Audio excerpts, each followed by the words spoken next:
Otep, salutations divines envers vous.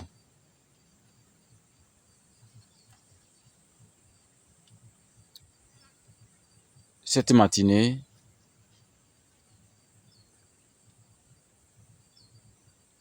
laissez-moi vous dire que le monde n'est pas ce que vous croyez. Le monde est ce que vous n'avez même pas tenté d'imaginer. Je reprends. Le monde n'est pas ce que vous croyez. Le monde est ce que vous n'avez même pas tenté d'imaginer. Et ce message, c'est pour les jeunes qui veulent améliorer leur vie, qui veulent réussir, qui veulent être prospères, qui veulent de l'argent. Il y a plusieurs protocoles pour atteindre le sommet de la réussite, pour être exceptionnel. Croyez-vous qu'on se réveille et il y a 500 000 dans le sac, il y a 3 millions dans la valise? Si c'est vrai, alors comptez-moi ces personnes.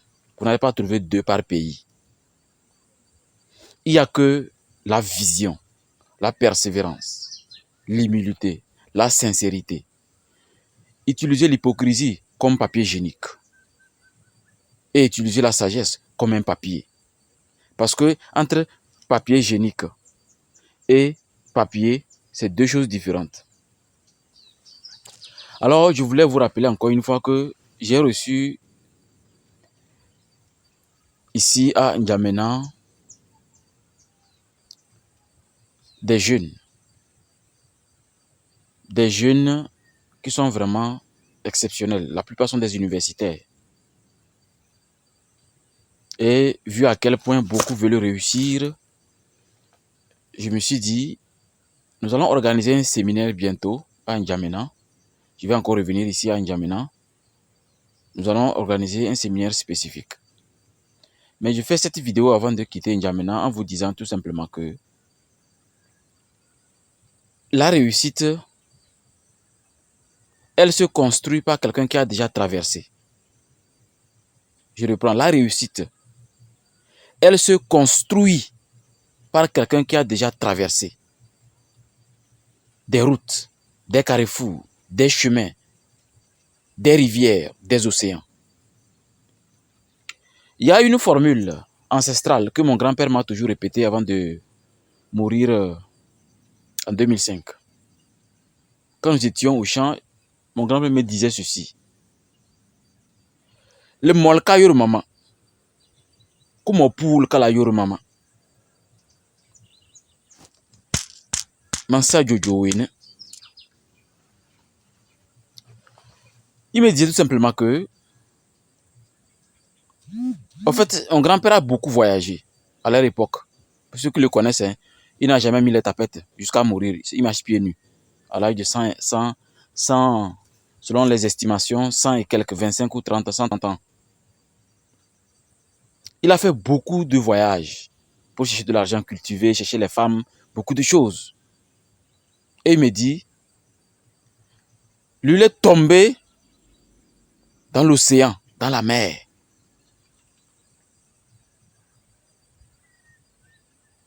Lui ne sait pas nager. Mais lui, il a pu s'en sortir. Mais lui ne va jamais se noyer dans une rivière.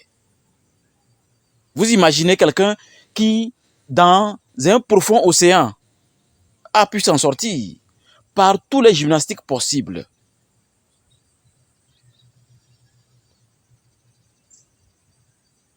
Et cette personne va se noyer dans une rivière. C'est une belle malédiction, n'est-ce pas? C'est cette force que j'ai toujours utilisée. Ceux qui me connaissent, en tant que Togolais, d'origine Bassa, vivant à Sokodé, ceux qui m'ont vu à Sokodé construire ma vie, savent que je portais les tapettes trouées avec mon chapelet.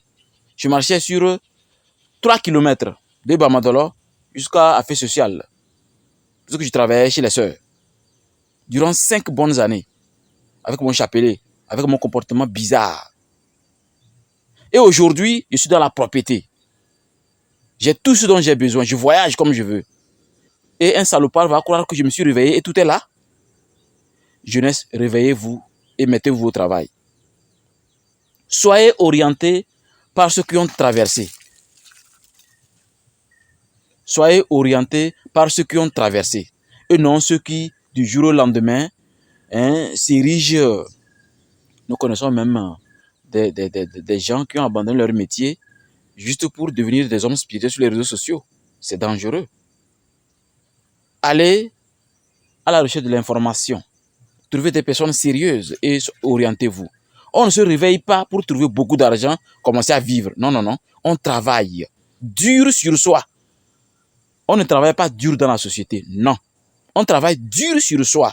Et j'ai toujours dit, quand on travaille dur sur soi, le monde de la société obéit. C'est obligatoire. Parce que c'est ce monde intérieur, ce monde spirituel qui dirige, commande, réoriente le monde physique. Les jeunes croient que quand on voit quelqu'un qui est bien, vous savez dans quoi la personne est? La personne est dans beaucoup de choses. Et si on vous dit dans ce que les gens sont pour être heureux, mais vous allez préférer dormir en paix. Jeunesse, réveillez-vous encore et essayez de prendre les chemins que vous avez déjà mûris et réfléchis. Ce n'est pas parce qu'il y a une situation malencontreuse, parce que j'ai mal à la tête ou bien parce que j'ai un souci, il faut tout de suite sauter sur une vidéo que vous venez de voir. Ouh, grand maître, il a fait des miracles, vous allez. Non, non, non, non, non. Prenez le temps, même des semaines, des mois, même des années, afin de s'approcher d'un homme spirituel. Parce qu'aujourd'hui, si vous ne faites pas attention, vous allez vous associer avec des filous. Et quand on s'associe avec des filous, ce qui vous attend, c'est terrible. On va vous utiliser tellement que...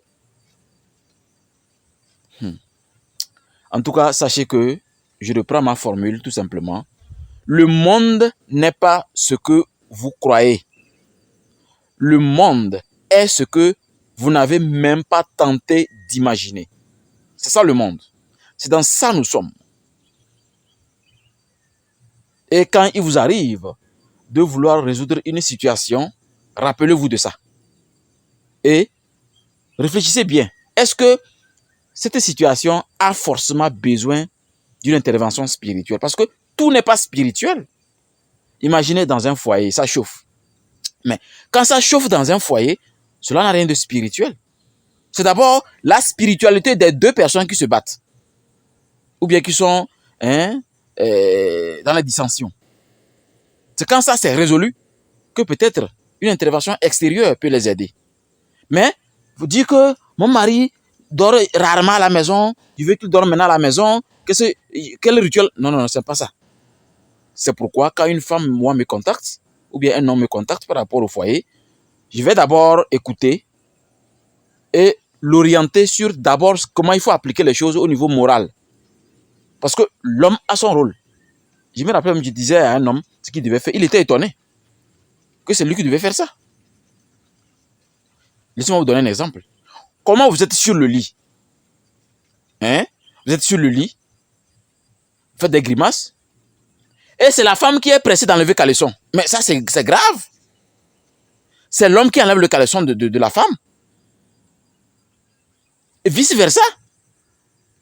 Vous ne savez pas entretenir un foyer et vous dites que vous voulez être un garçon. Non, ce n'est pas possible. Vous serez juste un homme.